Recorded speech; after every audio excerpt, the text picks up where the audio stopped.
Yeah, the main draw for Noosa was the beach lifestyle with the kids. Yeah, and getting out of the city and having a bit more space and, yeah, letting the kids roam free at the beach, really. We used to come up here every second weekend, it felt like, when we were in Brisbane. So, yeah, I remember coming up here from Melbourne when I was a little kid and almost drowning at Noosa. So, yeah, it's been part of me for a long time. Yeah, it's nice to call it home now.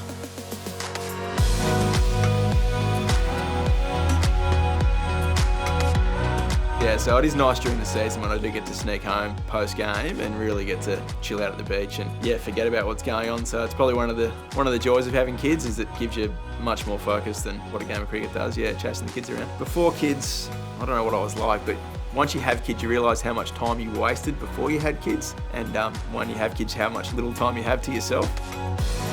Oh, I'm stupidly competitive. Yeah, I'm really conscious of trying not to pass that on to my son, but I don't know if they're born with it or it's something that I give off to him, but he's pretty competitive 4-year-old at the moment. Probably a lot more focused on what I'm actually portraying in front of them and habits and things like that. So yeah, trying to be really conscious of setting a good example.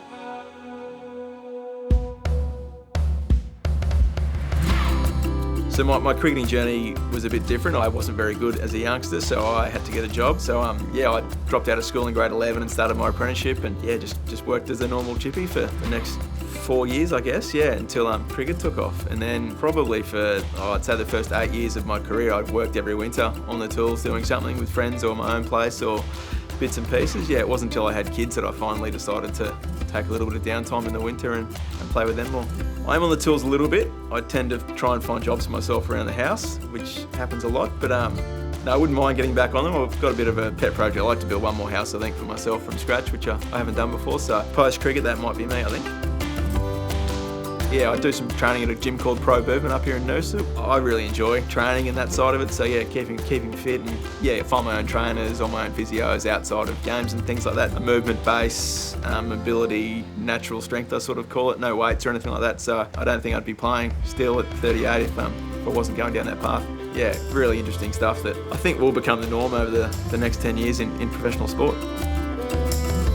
If I go for none for 60 and come home and see the boys, they couldn't really care less. Ollie's probably will sledge me a little bit now, but yeah, not too bad. They still love you either way. So it does give you that step back that it's not the most important thing in the world and family's everything, and yeah, puts things in perspective. Yeah, there's a lot of FaceTime. Ollie's now old enough to work out how to call me on FaceTime. So yeah, he enjoys the bus rides the most, I think. So I can just pass the phone around the bus. Normally costs me a few dollars in the fines meeting for independent babysitting, I think they call it.